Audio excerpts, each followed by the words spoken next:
I used to talk about the wobble. I would like to live life where I have better control of my wobble and can keep it at a high vibration and can notice those moments when the lions are coming. The way you do that is by looking at manifestations that you've already accomplished that you feel happy about and milking the appreciation that you feel, by acknowledging that some things have manifested that were at one time and maybe even for a long time still in a vibrational state, and when you chilled out about it, then it came into easier view.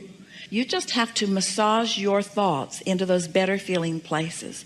That really is the work. And we know, friends, it feels counterintuitive to humans who have been counting on your action to make things happen. But it is our promise to you, your action is minuscule in comparison with the power and the leverage of alignment with this vortex. Most people are offering most of their action or behavior to compensate for not flowing their energy in a productive way. You worry about stuff and you don't line up with well-being, and you beat the drum of things not going well for you, and then when things don't go well for you, then you dig in with action and hard work, and then you get exhausted, because this receiving mode is not just the vibrational place. Just like you have to set your radio dial on 98.7 FM if you want to hear what's broadcasted from that tower, you can't set it on some other frequency. You have to tune your tuner to that broadcasting tower. And so we want to convince you that this vibrational reality, that this vortex is a broadcasting tower that includes everything that you want and all that you are, and the path to full manifestation of every bit of it. And if you can accept that that is so, and then you can just care about tuning yourself to it, which just means think thoughts that feel good, then everything will turn out the way you're wanting it to. Such a nice thing. You could have 5 things, we know you've heard this, that are important to you. There are always more than that, but let's say 5 major things. And 4 of them could be going extremely well and 1 of them not well. And you as humans mostly think that you better dig into that one that's not going well. And as you do, you tune to what's not going well, and you actually pinch off the well-being on the other 5 that were going well. Conversely, you could have only 1 thing that's going well and 5 things that are going awful. And you could focus upon the 1 thing that is going well, set your tone by your attention to that, and the other 5 would fall into alignment, because the receiving mode is the receiving mode. But when you believe that you have to work hard to compensate for inferiority or for past wrong deeds, or when you feel that you have to work hard in order to justify your existence, all of those things are so contrary to what your inner being knows about your readiness and your worthiness, that you get crosswise of the energy, and then you do offer more effort, and then you get tired. Where if you're feeling good about yourself and others, if you're looking for positive aspects, if you're counting your blessings, so to speak, looking for reasons to feel good, not having knee-jerk reactions to so many things, then you're in the receiving mode. But the receiving mode is also the replenishing mode. That's where your stamina comes from. That's where your clarity comes from. That's where your vitality comes from. That's where the good ideas come from. But most humans, we love you so much, you know what's coming next. You are reacting to things. So you're looking around, wanting to be objective, and that's a good thing, because you got to sift in order to launch those rockets. But as you're looking around, so often, instead of identifying what you want and running with it, you are having a reaction to what you don't want. And when you are reacting to what you don't want, then you're putting more emphasis on that. So you're actually often vibrating more in contrast to what you want than you are in harmony with what you want. Every subject's 2 subjects: what is wanted and the absence of it. So sometimes you're thinking that you're thinking about money when you're really thinking about not having enough of it. Sometimes you're thinking about having or getting or improving a relationship, when often you're thinking about the absence of a relationship, or something about the relationship that you've got that you don't want. And so if you don't introduce an understanding into this equation of what your emotions are telling you, then you can't guide your thoughts at those early subtle stages. And if you don't guide them at early subtle stages, then law of attraction is going to carry them into greater and greater momentum, where you believe then that you have to take action, but there's not enough action to compensate for that momentum that's going in opposition to what you want. So what's the answer? Chill out. The answer is be nicer to yourself. The answer is think more thoughts about yourself that feel good, and about others too. The answer is, don't work so hard. Give yourself a break. Get more rest. Be nicer to yourself. Do more of the things that feel good to you. That's the way you turn this around. You got to give yourself a break. You cannot demand yourself into alignment. You can't effort yourself into alignment. You've got to release. You've got to let go. You've got to let go of resistance. When you let go of that cork, we promise you it will float, you see. So we've written a few books. And they are significant because they are the pieces that you are looking for. The first book of significance, Ask and It Is Given, in the back of it has 22 processes, each one offered to you to help you to release resistance. Each one offered to just help you release resistance. We don't need to teach you how to goose up your desire. You can't help that. But when you release resistance, then your desires become more dominant, more predominant. You see more evidence of them coming about. We would read the 22 processes in the back of that book if we were standing in your physical shoes. The next book of significance that we wrote for you, it's talking about deliberate creation. It's about focusing, and it's about taking the way you feel and using it as the reason that you think the thoughts you think. It's about taking a thought that doesn't feel very good and either choosing another thought altogether or massaging that thought until it feels better.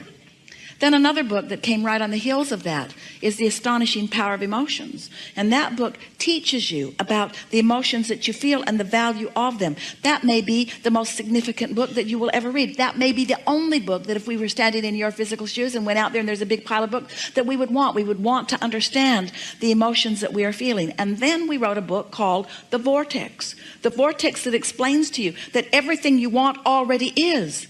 And if you're paying attention to how you feel and maybe using some of the processes that help you to release resistance and focusing deliberately, that you can get into the receptive mode and let everything in that you want. We haven't been offering these words to you just because we think you want to hear some words. We're answering the questions of how do you create your own reality? How do you create your own reality?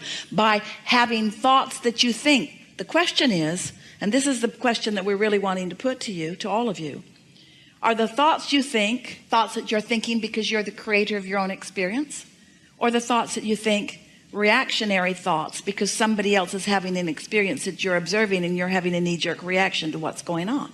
Because that's a big question. If you are reacting, then you have no control. You're like a cork bobbing on a raging sea. You have no control at all. So what would we do? We'd put ourselves in bed tonight and we'd say, I am the creator of my own reality, and I like that.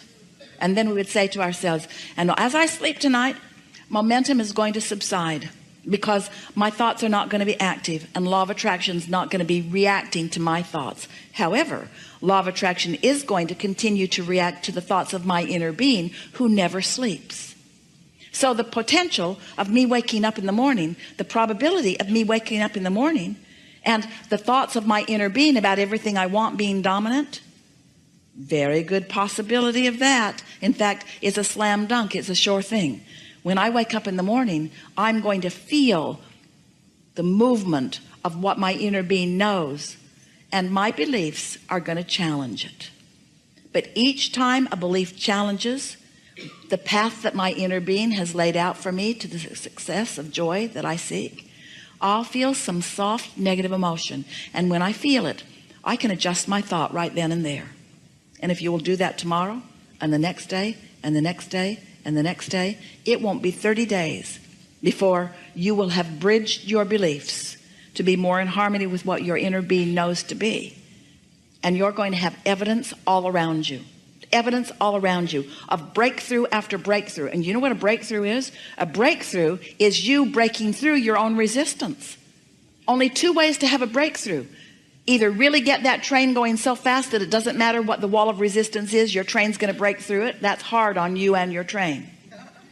Or little by little release the resistance so there is no hindrance to who you are and what you're asking for. So now you understand the way creation, deliberate creation, works. You heard us. You understand it more clearly than you ever have before.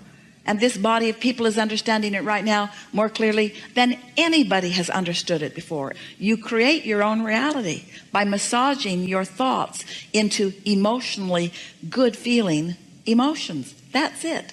That's really all that it is. That's really all that it is. I've heard it before. I've heard you say that, and I've tried the, going to bed at night and setting an intention. And now listen to what you're doing here, because you're beginning right now, even with all of that, to argue for your limitations just a little bit, because we stacked up about 47 engines going that way, and then you said, I've tried it before and I'm not so sure that it's working for me. I'm a good focuser. And it works when I go that way. It works that way too. But catch yourself doing that, in other words, and that was your knee-jerk. In other words, when we say you create your own reality, your knee-jerk, given the vibration that you hold, is I'm not so sure about that, because I don't think I would do things that I don't want to myself. That's a sort of knee-jerk reaction. And so we don't want you to heed our words or follow our words or do what we say. We want you to care about the way you feel and choose better feeling thoughts. So our question to you, to all of you, is how do you think you came to being willing to endure negative emotion? What's up with that? Why would you choose a thought that doesn't feel good when you could choose a thought that does feel good? Well, maybe it's because you wanted the contrast to help you really launch some rockets. Maybe you wanted to be a little hard on yourself so that you'd ask in a stronger way. Maybe you wanted to deprive yourself of what you really want for a while so that you really care about it. Sometimes you do that to your kids. You say, no, wait till your birthday or wait till Christmas. I want you to really want this before you get it, because then when you get it, you'll really like it. So you sort of train yourself to hold yourself apart from the well-being that would be there all of the time. But we're really putting a straightforward question to you, to all of you. Why would you, what would cause you to be willing to deprive yourself of feeling good? Why would you beat up on yourself? And the answer is, you don't like yourself very much. And the reason that you don't like yourself very much is because you've been looking to disconnected people to like you, and they don't like you very much. But it's not personal. They don't not like you because you're not likable. They don't like you because they're not in a likable mood. It's not personal. They're not depriving you of their love. They're just pinched off from their own love, so they don't have anything to give you. And everybody's going to give you what they're feeling. So if they're all pinched off and you say, look at me and give me something, they're going to give you something that you don't like. And then you're going to get used to what it feels like not to be liked. And all along, your inner being is loving you so much. Every time you're not being loved by someone, your inner being is loving you more because you're asking for it stronger. So the more Source loves you, and the more you don't let yourself feel the love of Source, and the more you look through cracks of others for them to love you, and the more you become dependent upon them, those flaky human friends, they're just not consistent. They're so fickle. Oh, they'll love you if you'll do everything that they want you to do. But boy, you better not let up for a minute, and their love for you will stop, because it was contingent upon you pleasing them, because we love you so much. But you've got this backwards, and you've had it backwards for quite a while, haven't you?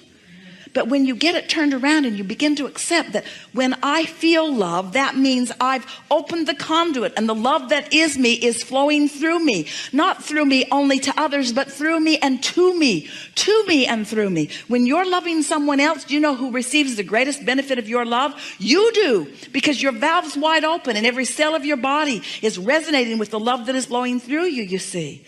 You got to stop looking for lovables in order to love. You got to love just because that's what you do. You love. And then when you get in that vibration of love, oh, lovable shows just show themselves. You got to talk yourself into feeling good about you. You got to talk yourself into feeling good about the situation. And it's really worth it. It's a big payoff, because when you keep your valve open no matter what, then good just keeps flowing to you. But if you pinch your valve off for some petty little reason that really isn't important, because you've got some beliefs that you've been dragging around that haven't served you that well anyway, then life can be a sort of hard road. Yes? This seems like an exceptionally good time for a segment of refreshment.